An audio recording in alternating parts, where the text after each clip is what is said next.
Et donc, rebonjour à tous. Alors, nous serons une petite vingtaine aujourd'hui. Je pense que tout le monde est omnibulé par les problèmes rencontrés. Je vous propose qu'on démarre tout simplement. Les prochains nous rejoindront en cours de route, on a l'habitude. Aujourd'hui, 5 thématiques, comme je l'ai dit au tout début. Présentation du RNE, qu'est-ce que c'est, à quoi ça sert, comment ça évolue. On parlera de la formalité de correction et de complétion, qui sont des formalités créées à part nouvelles depuis cette instauration du RNE. On va parler de l'instabilité actuelle du registre du RNE, avec notre avis dessus et les solutions. On va aussi parler des infos du moment avec un bug un peu général depuis hier notamment par rapport aux origines de fond. Et puis il se sera donc passé une vingtaine de minutes durant laquelle vous aurez peut-être certainement des questions, des observations. Je vous propose de commencer, c'est parti, par une petite présentation d'MSB. Alors, MSB Formalité, c'est quoi? C'est un cabinet que j'ai cofondé il y a bientôt 4 ans, le temps passe vite, spécialisé dans l'externalisation des formalités juridiques des entreprises, immatriculation, modification, etc., etc., etc. Aujourd'hui, nous gérons une dizaine de milliers de formalités par an. Euh, il y a 4 ans, nous étions trois cofondateurs. Aujourd'hui, nous sommes plus de 25 à traiter vos formalités tout au long de l'année, ce qui représente environ 500 professionnels du droit accompagnés. Donc, nous travaillons essentiellement avec les notaires, les avocats, les experts comptables, les directions juridiques et plus largement tout professionnel du droit et du chiffre, uniquement et non pas avec les entreprises par voie directe. On vous a proposé aujourd'hui un petit organigramme refondu pour que vous puissiez imaginer qui sont les personnes qui vous accompagnent. Donc bien sûr Sabrina et moi-même qui sommes les cofondateurs, notre direction avec Andy, Alexis et Tristan, et puis tout un pôle de juristes formalistes accompagnés eux-mêmes par nos assistantes et par nos services annexes qui, sans eux, on ne pourrait pas avoir un webinaire de cette qualité, par la communication, le développement et le développement web. Euh, c'est parti, on rentre dans le dur. Aujourd'hui, le RNE. Alors, le RNE, c'est quoi? C'est le registre national des entreprises. Ce qu'il faut retenir, c'est que avant, on avait plusieurs registres, comme vous le voyez sur la présentation.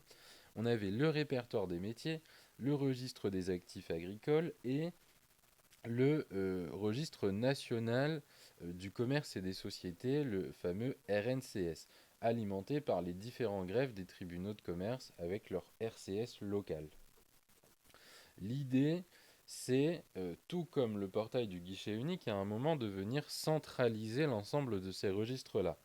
Souvenez-vous, pour le guichet unique, on avait dit qu'on allait prendre euh, les différentes solutions existantes. Il y avait Infogreffe qui était là, mais il y avait aussi l'URSSAF, l'INSEE, les impôts, etc., etc. Et on a tout centralisé, on a fait disparaître les CFE. Là, c'est un peu la même idée. On prend tous les répertoires de chacune des entités qui existaient par rapport euh, à la tenue des registres et on en fait un registre national centralisé unifié qui s'appelle le RNE. Aujourd'hui, c'est le registre central en France, donc c'est vraiment législatif, il a été instauré, c'est le registre central. Il ne remplace pas le CABIS pour l'instant, alors pour des raisons officielles, mais aussi pour des raisons tout simplement techniques avec quelques soucis d'instabilité. Mais par contre, l'objectif, c'est bien qu'à la fin, ce soit le RNE qui nous indique si euh, les éléments d'une entreprise sont corrects ou pas. C'est l'objectif final. Donc dans cet extrait, on va avoir toutes les activités, y compris les professions libérales. Grosso modo, ce qu'il faut retenir, c'est que le RNE ne remplace pas l'extrait CABIS à jour aujourd'hui.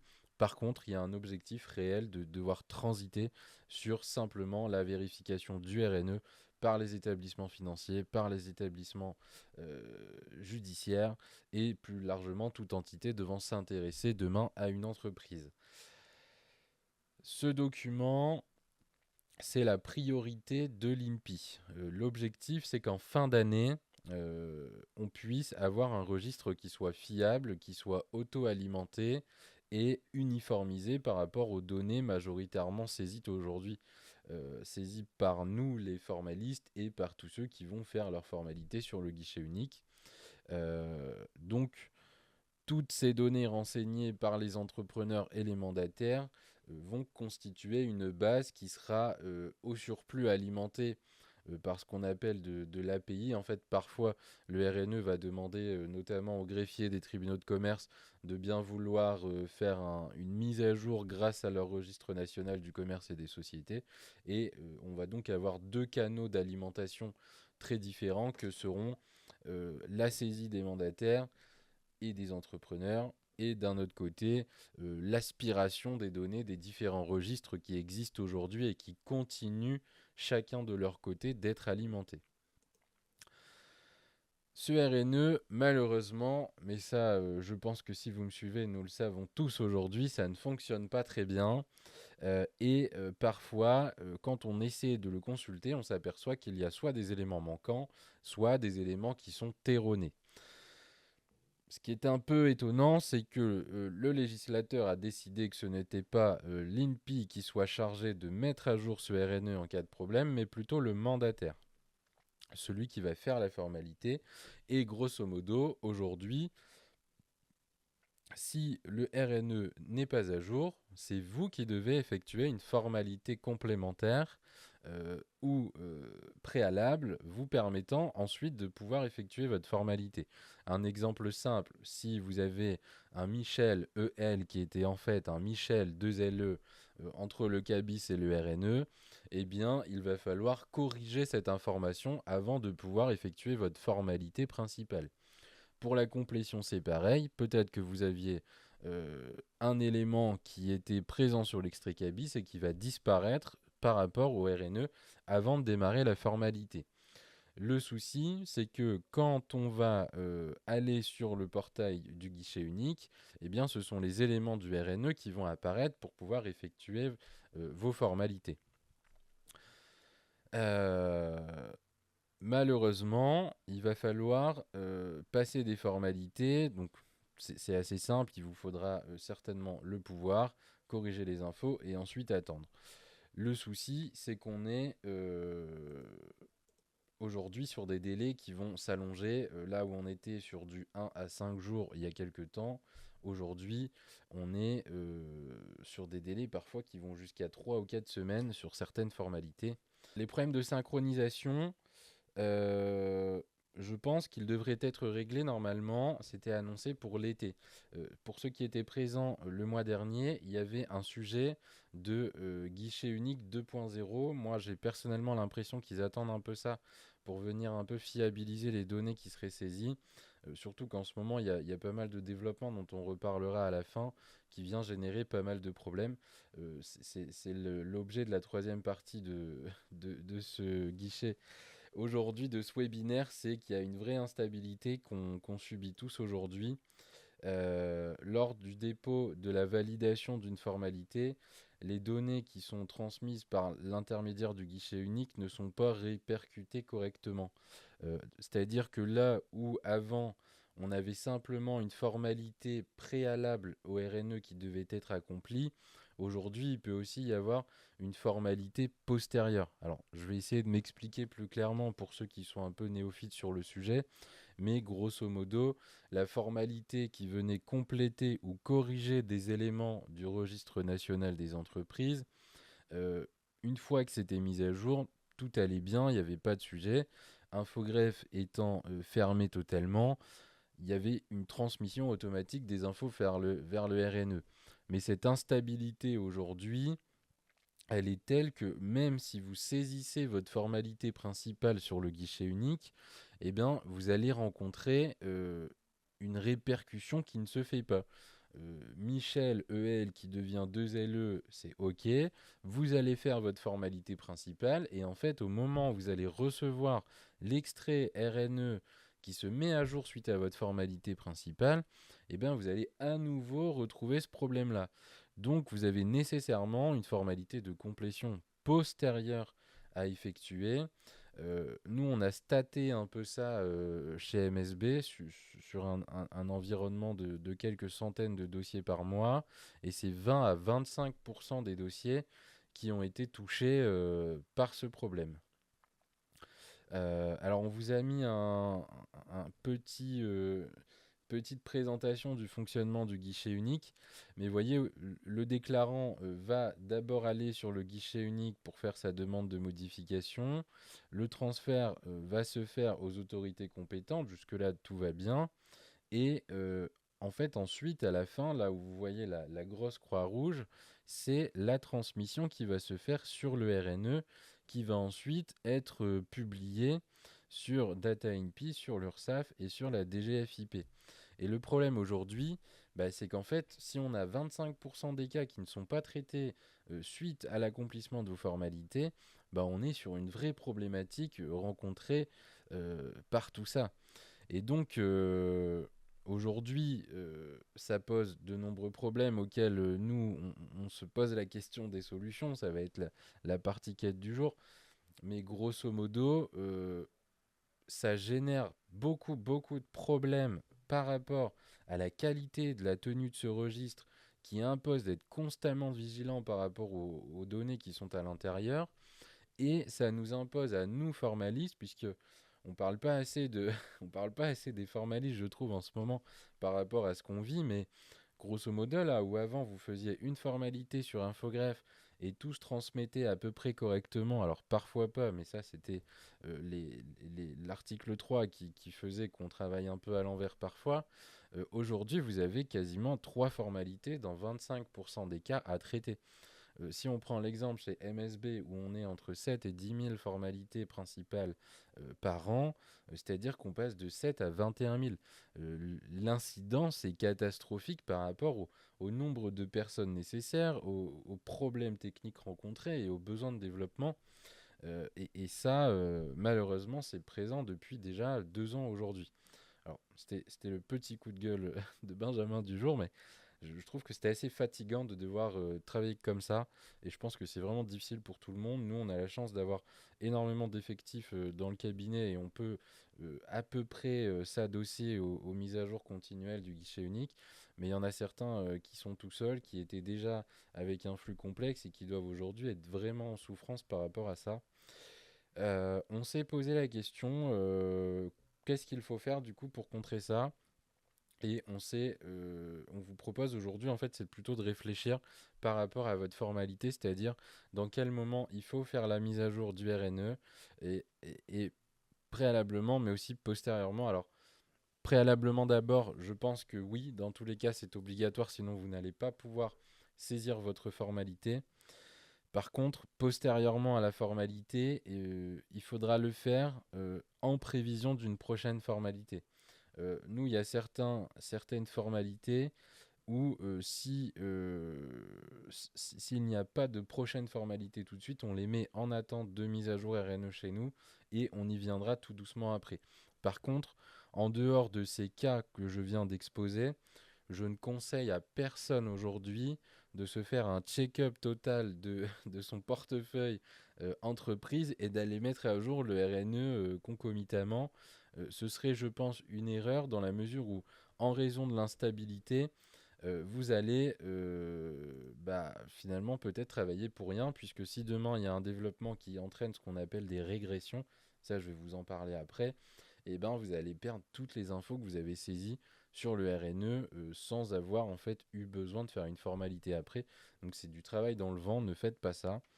Aujourd'hui, ce qu'il faut retenir, c'est si vous avez un enchaînement de formalités, mettez à jour le RNE avant et entre chaque formalité. Par contre, si vous avez des cas isolés ou simplement un souci de conscience et de tenue des registres des entreprises que vous avez en gestion pour les formalités, ne le faites pas si ce n'est pas nécessaire. N'hésitez pas à poser des questions, je suis là pour essayer d'y répondre du mieux possible. L'espace commentaire est à votre disposition et je le vois en direct, donc n'hésitez pas encore une fois. Euh, je vous propose de parler des infos du moment. C'est souvent le moment un peu croustillant, alors surtout qu'on a eu de grosses infos là en direct live ce matin et hier. Alors, tout d'abord des nouveautés concernant l'ouverture et la possibilité de domicilier les personnes physiques auprès d'une société de domiciliation. La direction générale des entreprises a estimé il y a très très peu de temps que le code de commerce n'interdisait pas le recours à une société de domiciliation, notamment pour les entreprises individuelles libérales. Ça, c'est la première chose. Et pour le RNE, il y a eu un stock de levées de radiation d'office qui a été mis à jour. Il en reste quelques-unes, mais désormais, et a priori, je mettrai beaucoup de sécurité sur ce que j'annonce aujourd'hui, les greffes commencent à communiquer désormais au RNE les levées de radiation d'office. Souvenez-vous, je vous ai dit il y a quelques instants que le RNE allait devenir le registre national qui serait demandé par les institutions. Et les levées de radiation d'office, si elles n'étaient pas transmises sur le RNE, ben on nous aurait tout simplement dit que non, votre société est radiée et vous ne pouvez pas échanger avec nous financièrement, socialement et fiscalement. Donc ça y est, on a une évolution de ce côté-là. Euh, pour passer une formalité auprès de l'INPI, aujourd'hui, on a la possibilité de régénérer des nouveaux brouillons. Ça, c'est une évolution technique qui a été apportée. Les pouvoirs de dirigeants, aujourd'hui, on va aussi pouvoir les corriger plus facilement. Et puis, pour la partie, mais ça ceux qui me suivent un peu savent à quel point je suis frustré par ça. Nous, on est transfrontalier, on est frontalier, pardon, et on fait beaucoup de transfrontaliers, d'ouverture d'établissements étrangers, etc. Et aujourd'hui, l'INPI nous indique que le développement est en cours, ça y est, sur la partie établissement étranger, succursale, siège à l'étranger, etc., etc. Je pense que développement en cours, ça veut tout et rien dire. Est-ce que c'est simplement mis dans une to-do et ils sont en train d'en discuter? Est-ce qu'ils ont déjà commencé à développer? Moi, pour ma part, je m'arrête simplement au fait que ça fait à peu près 6 ans qu'ils sont en train de développer le guichet unique. Et si ça fait 6 ans, je ne comprends pas en 6 ans comment on ne s'est pas posé la question de... Il y a des formalités qui existent sur des sociétés étrangères. Mais ça c'est un autre sujet. Alors, avant de vous parler des raisons pour lesquelles il faut aujourd'hui passer par nous pour externaliser, et j'en finirai avec ça, on a eu des infos très très récentes qui nous impactent énormément. Faites attention dans la saisie de vos formalités aujourd'hui, parce qu'on a des problèmes sur les origines de fonds, notamment. Aujourd'hui, quand vous saisissez une formalité, et quasiment n'importe quelle formalité, on a systématiquement une origine de fonds qui se met en location-gérance. Alors, on a certains dossiers et certains greffes dans lesquels on accepte que ce soit mis en observation, mais grosso modo, ce qu'on vous conseille aujourd'hui, c'est de simplement faire de la pré-saisie de formalité pour ce jour-ci et de ne pas risquer d'aller heurter les greffes avec une synthèse qui soit erronée. D'autre part, on a des soucis par rapport à la génération d'erreurs dans les synthèses. On a des choses qui ne se mettent pas au bon endroit, on a des éléments erronés qui feront que les dossiers seront totalement bloqués. Donc, encore une fois, pour au moins aujourd'hui et jusqu'à lundi, pré-saisissez vos dossiers, faites la saisie, mettez-les en prêt à l'envoi, ne générez pas vos synthèses et attendez que ce problème soit réglé. C'est un problème qui existe depuis hier parce qu'ils ont travaillé sur le développement pour la partie bloquante qui était présente sur les dissolutions notamment, et ça a entraîné ce qu'on appelle une régression. Alors, une régression dans le monde du développement, c'est quand en fait vous essayez d'améliorer le blanc et en fait le jaune tombe par terre. Donc il faut aller redresser le jaune sans que le blanc ne retombe. Et ils sont en train d'essayer de trouver la solution à ce problème qui a été généré par ça. Donc faites attention à ça. N'envoyez pas de dossier tant que vous ne constatez pas une évolution par rapport à cette location gérance. Et puis bah, appelez l'INPI massivement pour qu'ils se saisissent vraiment du problème puisqu'il ne faut pas hésiter de ce côté-là. Je vois une question de Magali qui nous dit: si je mets à jour le RNE puis réalise une formalité de modification, les infos relatives à la mise à jour du CABIS ne seront pas transmises automatiquement au RNE. Il faut refaire une mage après la formalité. Alors merci Magali pour cette question.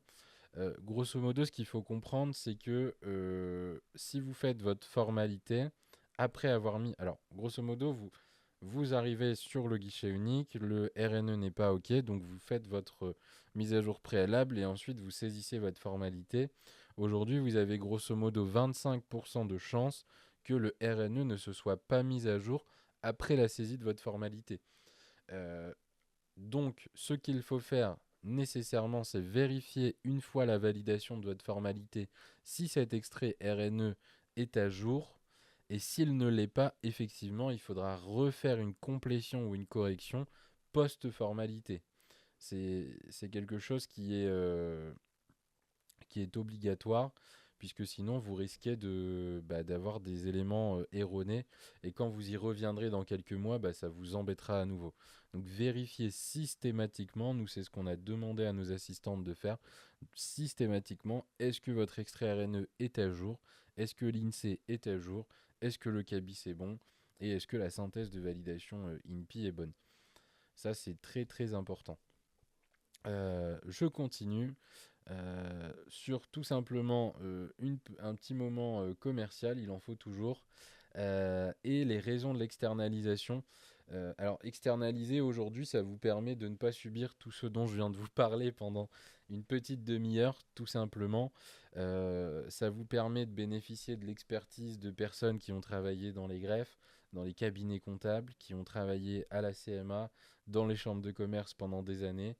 Ça vous permet de ne passer du temps sur autre chose qu'effectuer des formalités. Aujourd'hui, vos collaborateurs et vous-même avez bien plus d'intérêt à faire de la rédaction, du conseil et d'autres tâches à valeur ajoutée que passer du temps à hurler sur le guichet unique. Ça vous permet d'avoir une réduction des coûts puisque finalement ce coût de la formalité est mis dans le panier formalité des clients. Et tout ça, c'est tout simplement une charge mentale qui est retirée. Demain, si vous n'avez pas les formalités à gérer, vous n'avez pas la frustration des formalités à gérer, puisque le guichet unique en termes de frustration est particulièrement significatif. Euh, Nous, aujourd'hui, on accompagne un peu plus de 500 professionnels du droit et du chiffre de tout horizon. On dit toujours le petit notaire de la campagne jusqu'au plus grand groupe du Big Four pour les avocats. Pour autant, on amène une expertise, une conformité dans l'ensemble des dossiers allant du plus petit au plus gros. Et surtout, le guichet unique, on le pratique tous les jours. Je pense qu'aujourd'hui, c'est vraiment ce qui est à mettre en avant par rapport à la profession de formaliste. C'est qu'on a une pratique des problèmes significatifs qui fait qu'on ne peut pas être meilleur qu'un formaliste en termes de gestion des problèmes et des bugs techniques. Voilà pour ça. Alors, j'en terminerai ici pour aujourd'hui. C'était un webinaire assez court, mais il n'y a pas eu énormément d'évolution entre il y a 3 semaines et aujourd'hui. Merci à ceux qui étaient présents, une petite vingtaine de participations. Pour ceux qui n'étaient pas là ou pour ceux qui souhaiteraient revisionner ce webinaire, on vous enverra la vidéo sur votre adresse email. Et puis n'hésitez pas à nous suivre. Je poste tous les 2 jours sur les sujets d'évolution du guichet unique, sur les pratiques en droit des sociétés. Je suis notamment très présent sur LinkedIn où vous pouvez me suivre, moi, mes collègues et notre cabinet. Et puis, on a pas mal de choses qui arrivent grâce à Tristan que vous ne voyez pas, mais qui est à 2 mètres de moi en train de gérer toute la partie technique. Mais MSB va bientôt arriver sur YouTube. On va faire de la vidéo. On va essayer de faire de l'événement avec des invités.